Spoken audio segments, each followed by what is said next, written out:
Hello and welcome to the Green Room at Furnitubes. I'm your host, Catherine Barrett, and we're here every month with a new episode.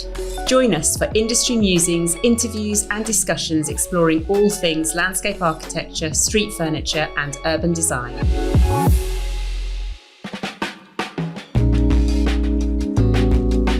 Hello and welcome to the Green Room. Today we're looking at retain, refit and recycle.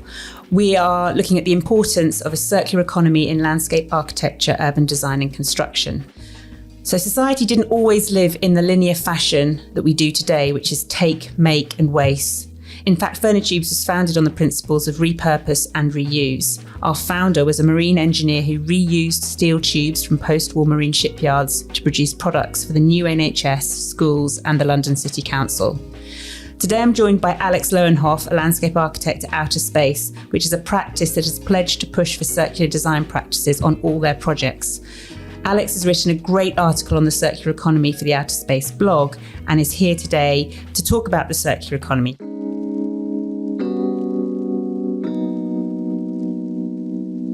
Hi, Alex. Hi, Catherine. Thanks for having me on. Thanks for coming. So, Alex, what is a circular economy and specifically how does it apply to the built environment? A circular economy is a form of economic development, decouples growth from resource use.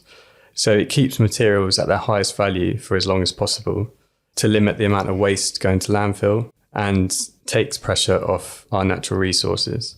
So it's in complete contrast to how we currently do things, which is in a linear fashion. So it's often referred to as the take, make and waste model, which is great for growing our GDP, but hugely detrimental to the environment. For example, 90% of biodiversity loss is caused by how we extract and process natural resources. So more specifically to the built environment, we're wasting approximately 15 to 20% of materials delivered to a building site, which equates to one house worth of material for every 5 houses built. And globally across the world, we're built the equivalent of one New York City every month. So if you think about all the materials, embodied carbon that goes into that, we're consuming and emitting that every month. So that's the argument for the circular economy, specifically in the built environment. The built environment contributes a large amount to the waste industry. I mean, 50% of London's waste comes from the built environment. Obviously, we need to address this. As you say, we're just scratching the surface and it feels like there's a massive shift that needs to happen, not just, a new policy or, whole industries need to change the way that they work. Mm-hmm. Can you tell us a bit more about circular design principles? How will these principles help or be applied specifically in the construction industry? Alistair Bayford has been on this podcast and has talked about reusing, going to sites and not necessarily starting from scratch and throwing away everything that's on the site to replace it, mm-hmm. and how certain materials can be reused. Mm-hmm. How would you look at the design principles? Can you talk them through us? You already mentioned over 50% of waste comes from the built environment sector. Clearly, we have a huge part to play. So as designers who specify materials, design spaces, what can we do about that? The GLA has recently published a circular economy designer's guide, which coupled the release of the London Plan, which has now taken the circular economy into policy. Within that guide, they split the circular economy approach into 4 themes for a designer. The first theme is minimising resource use and avoiding waste. You mentioned Alistair talked about that recently on the other episode. So how a designer can do this, the most important thing is to appraise what's already there, what's already on site. So what we're doing out of space at the moment is material audits. So just like we would analyse design lines or circulation of a site or the microclimate, we'll do a material audit at the beginning of a project, which appraises what materials are already on site, what assets are available for potential retention and reclamation. So for a recent project, as an example, we enhanced an office campus and the paving appeared to be in a bit of a sorry state, but when you look at it closely, all it needed was a bit of maintenance, a bit of tender loving care. Good clean. Yeah, just a good clean. We jet washed it down, weeded between the cracks, and it honestly looks brand new. So you think of all the carbon savings on that, Yeah. and the cost for the client was massively reduced. So really it's a win for everyone. Yeah, exactly. And it's just frustrating that it's not being done more often, because it feels like the go-to at the moment is you approach a project and you start afresh and you rip it up and move all those materials off site and you start again, which is like hugely frustrating. That's why we're wasting so much materials in the industry. If you go with the approach that it's a blank canvas every time, first of all, you've got to make the blank canvas. So you've got to get everything off. Yeah. And then you're doubling up because you're wasting and then you're remaking something that could already have been there in the first place. Yeah. I know at the moment, like a lot of developments, they'll use a lot of the demo waste as like hardcore for the subgrade. Right. But that sort of goes against the circular economy principle of keeping the material at the highest value With least processing. Yes. Yeah. Because the more you break it down, the more you process it and degrade it, the more embodied carbon you're wasting, because all the energy and the processing that's gone into making that product in the first place is wasted essentially. And then like another simple thing you can do is just design to dimensions of your building materials. So if you think of a pavement, if you're using 400mm flags, make it 1600mm wide. So it's like really simple things like that, is to avoid offcuts. Don't make it 1400 wide. Yeah, exactly. Yeah. And if you are, use 200mm. So I think that essentially covers the first theme. It was really positive to hear Alistair talk about the Triton Square project, which Malin worked on, where they lifted the granite pavers, stored them, and then brought them back and reused them. So that's exactly what that theme's all about. It's really minimising the resource use and avoiding wastage. I think it comes down to it's that audit phase of either the designers with the contractors, actually, and this is something Alistair talked about, coming together at an earlier phase to actually do an audit of what's already there and decide what can be reused or retained and cleaned, and thinking about the most efficient use of the existing materials. And that feels like that's a part of the engagement that maybe needs to become more common at the beginning of a project. Yeah, exactly. I don't think contractors are engaged early enough at the moment. They'll come in at tender stage and do the pricing and cost it up. But if they're involved at concept stage, then it's much easier to apply circular economy. So move on to the next theme of the designer's guide is design for longevity. Simply build landscapes that last, which again, landscape architects should be doing anyway. Too often you see furniture pieces or brittle paving that's been spec'd, which might come down to value engineering. Again, I'll talk about Alistair's podcast again, but he was talking about bespoke furniture pieces that are faced with hardwood, but then the structure is made from softwood. Right. Which of course saved money at the time, but then a few years later, you're going to have to go and do a bit of maintenance or completely replace the module. So it's all things like this. It's like investing more early on to build landscapes to last so that they have a 50-year lifetime instead of a 10-year, 5-year lifetime. So we can design for longevity. So we want to look at schemes that really approach schemes to last, and all the elements should be invested in at the beginning so they have longevity. Mm-hmm. What about schemes that maybe change their purpose throughout their lifetime? So an office block becomes a residential block with the landscaping outside needing to adapt. How can that be addressed? From a design point of view, if you can design in some flexibility with furniture pieces, pavement, planters, it's much more likely that those materials will be able to be used for the new scheme later down the line. Mm-hmm. So if you think about building with Lego, when you're a kid, you had like a box of, the colourful bricks, and you could build a house one day and a bridge the next day. Yep. It's all the same elements and pieces. So we got a project in the office at the moment.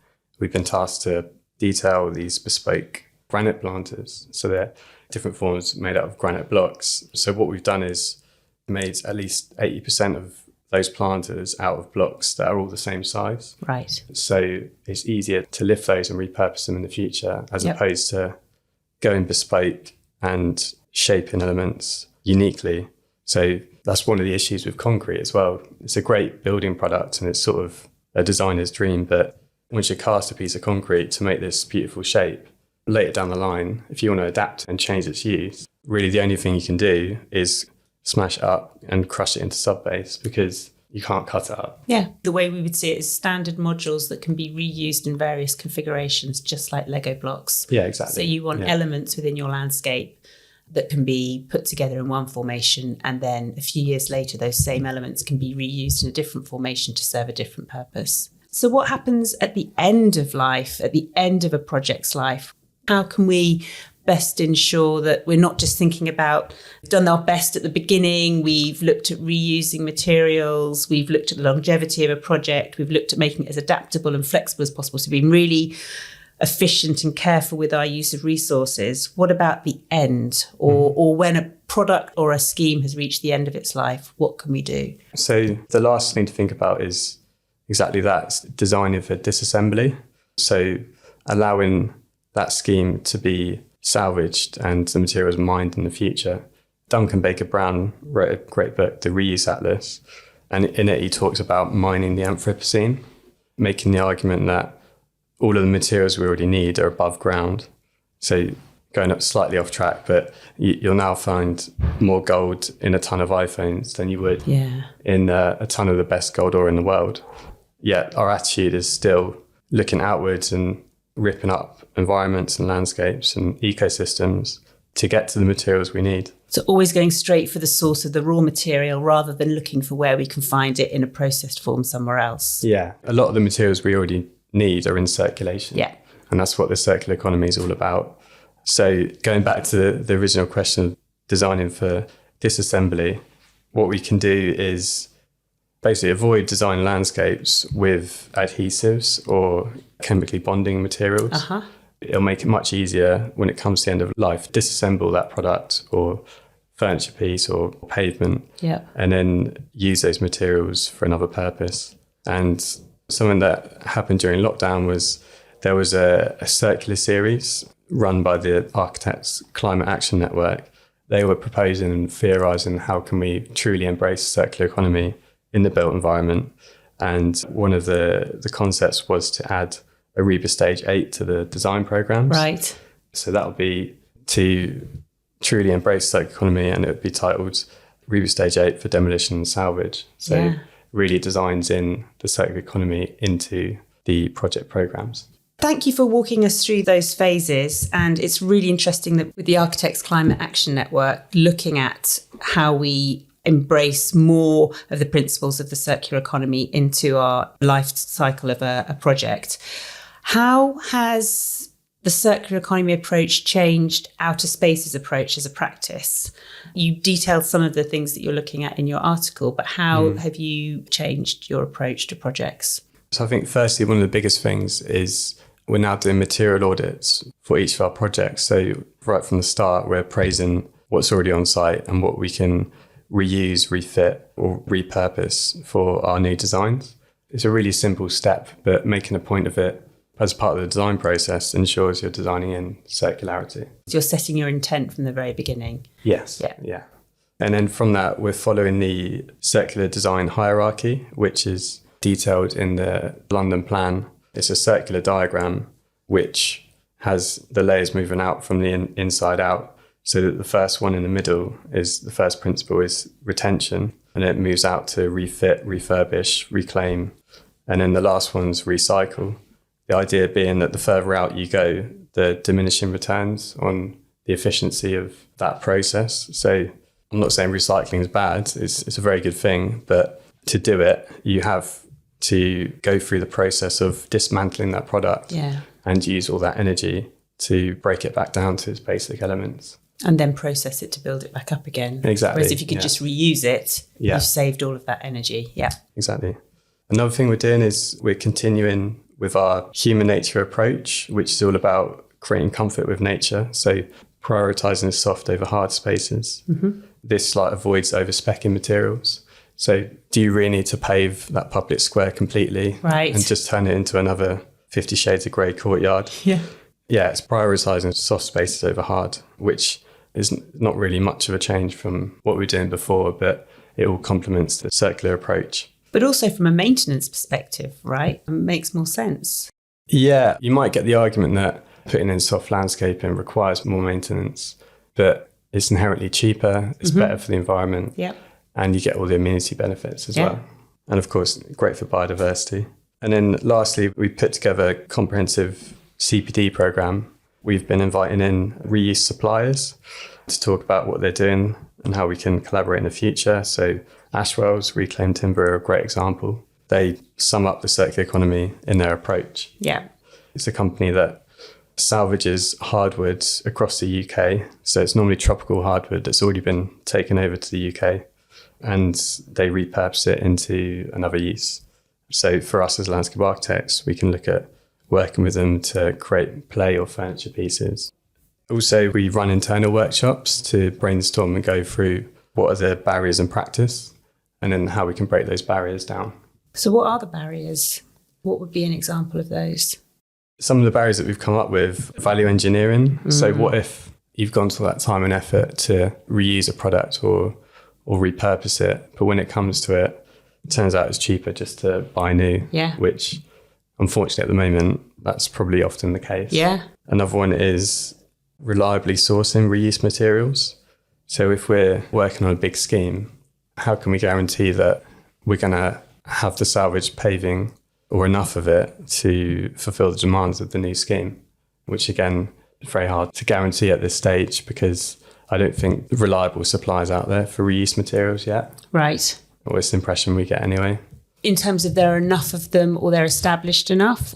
It's first finding them. So Ashwell's being a great example of a reliable, known source of reclaimed tropical timber, tropical hardwood timber. Exactly.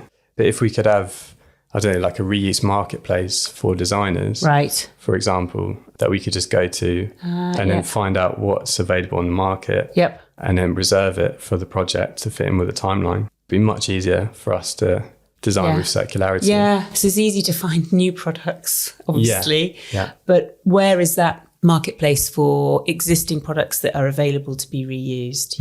Yeah. So even if you've done a materials audit or an audit of the existing site and you can see what's there, if you need to augment that, where else can you find those augmented pieces? There is a company, GlobeChain, who specialise in reuse materials, but I know they've worked on architectural projects that I'm not sure if they fully embraced landscape projects yet. Right. Or equally, as I said earlier, I don't think the reliable supply is there. So if you go on their website, it's not necessarily, say if I'm looking for paving, or maybe if there's suddenly like 1,000 bricks available online, they'll either quickly go.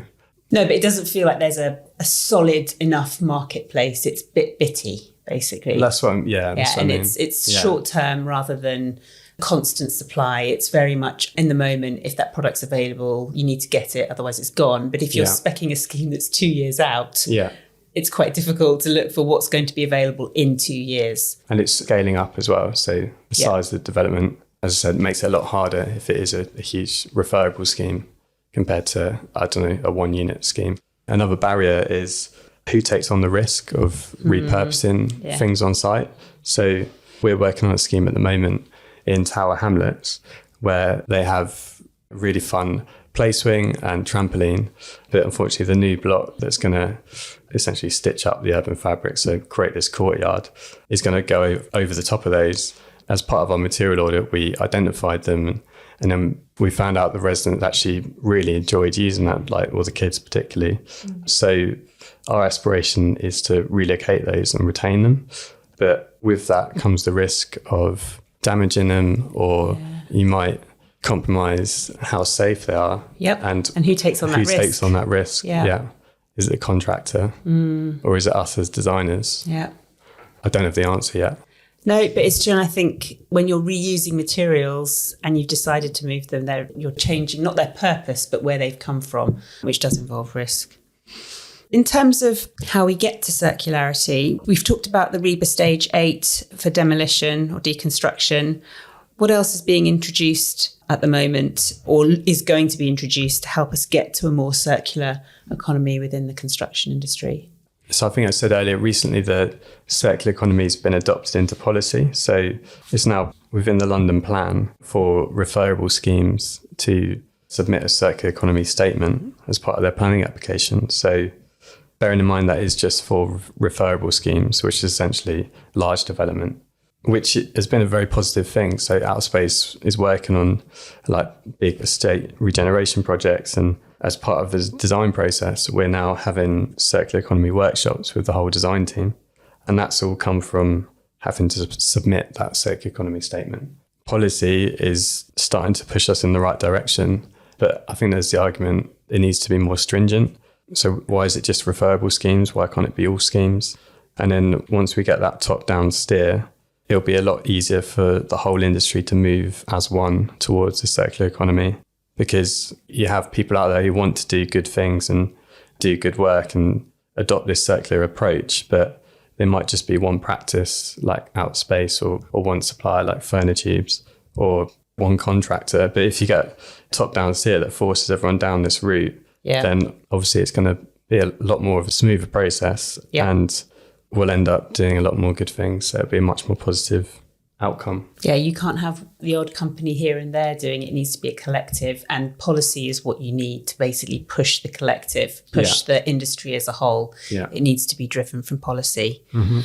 I love the quote that you give in your article, and love to reference it as a goal or a vision of what we should be aiming for, which is in 2050, we live well within the planet's ecological limits. Our prosperity and healthy environment stem from an innovative circular economy where nothing is wasted and where natural resources are managed sustainably and biodiversity is protected, valued and restored in ways that enhance our society's resilience. Our low carbon growth has long been decoupled from resource use, setting the pace for safe and sustainable global society. And that came from the Environment Action Programme to 2020. And it's a really, really lovely vision. So I thought what we could possibly sort of end on is some great examples of where you've seen this already put into practice, so that we've got the vision, but what does it look like at the moment? When we were looking around and trying to look for inspiration to see what's been done out there, we found wind turbines have actually got a great use for being playgrounds. Right. So there's a company now called Rewind, and their whole ethos is to repurpose wind turbine blades, because at the moment it's a huge issue because they can't be recycled because of the material that they're made out of. So a wind turbine, I think it has a design life of 20 to 25 years. So suddenly there's a lot of wind turbines that are being thrown to landfill. Yes. And in the landscape industry, they're being used to build bridges, build playgrounds. So that the one we've seen is in Holland. It just looks incredible. Like, imagine being a kid and running down the shaft of the wind turbine as a tunnel, or sliding down the blades. Amazing. Or like other simple innovations have been using the blades as cycle shelters. People might argue or complain that if we adopt this circular economy approach, it might hinder our creative boundaries.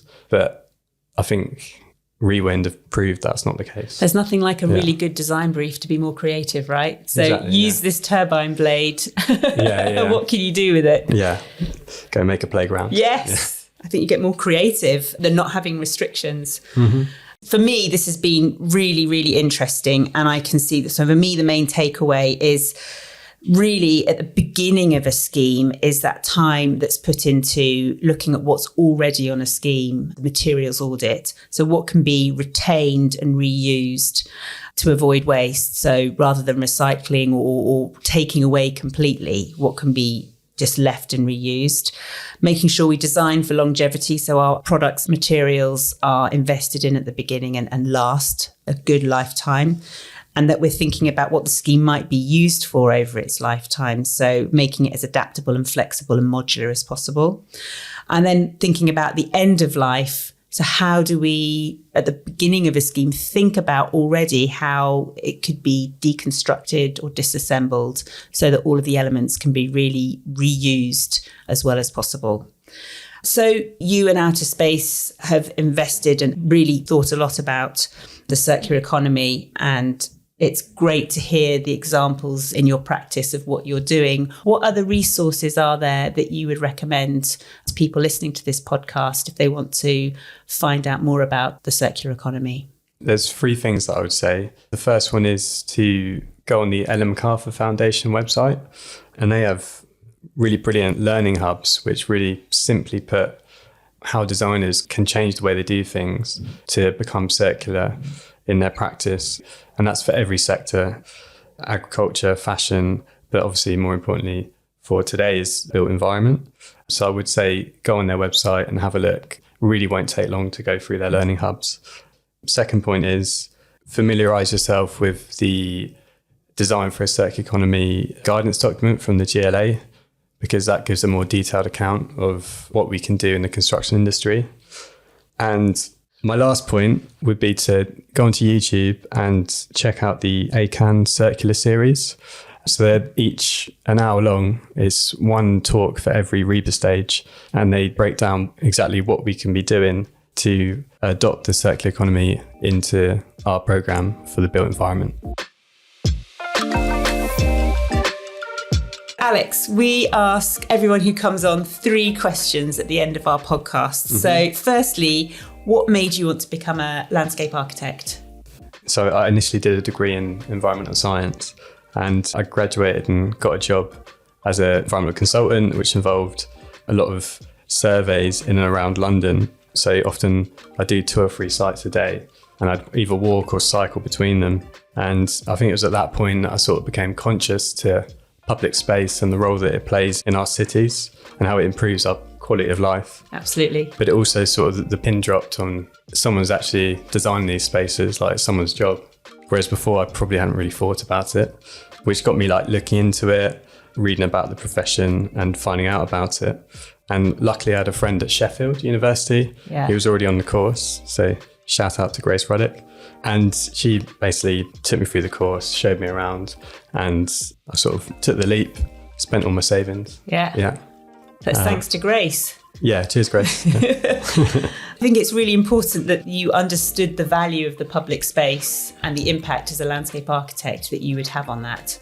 Yeah. And it's not just becoming aware of good public space. I was getting frustrated with, the car-dominated city. Yep. Although I was seeing positive changes. And obviously there's been a lot of good work recently in making the city more cyclable and walkable. Something that is a bit frustrating is I wasn't conscious of the profession when it mattered. Yes. So I don't know I feel like practitioners probably have a bit of responsibility to go into schools. Raise the profile.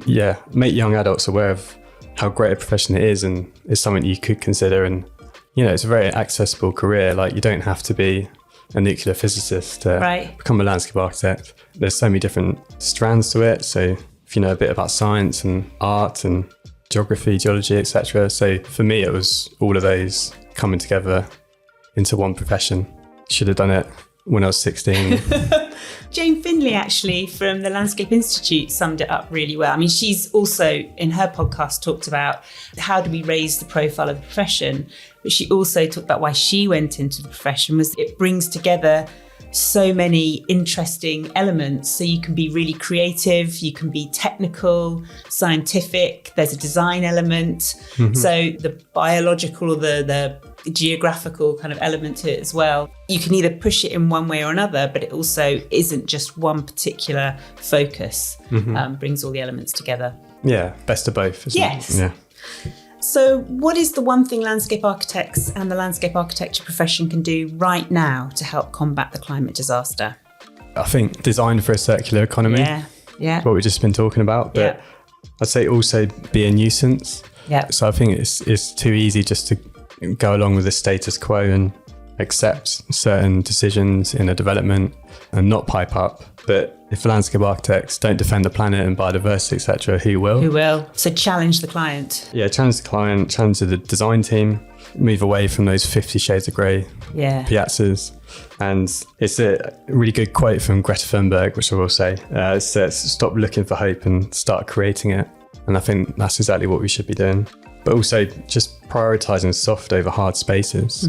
That's a really easy win in terms of embodied carbon, but also creating great spaces that people want to spend time in. And be outside. Yeah, exactly. So be a nuisance and listen to Greta and design with nature. Great things to live by. So lastly, Alex, if you could put a bench in one spot in the world, where would it be and why? Yeah, it's a really hard question, but I think I'd probably put it outside my block of flats, because at the moment it's just a car park. Because the other day there was an elderly woman like shuffling down the street towards the high street, and she needed a rest, and all she could do was just lean against the wall. And I think we've taken away the opportunity to sit and pause yeah. in our streets, because they actually make up such a huge portion of public space in the city, yet we're not allowing people to stop and spend time in them. We're focused on A to B, Yeah. and not the pauses in between. Yeah, a seat is more than a seat or more than a bench. Getting a bit philosophical, but it's a chance for people to come together and have that social contact. Yeah, and it symbolises an inclusive environment. If you have a bench outside my block of flats. I love it. Might be able to arrange that. Yeah. Thanks so much, Alex. Thanks for coming in today and talking about an important topic that needs much more airtime. So thank you for coming in. Yeah, brilliant. Yeah, thank you for giving it a platform. It's been good fun.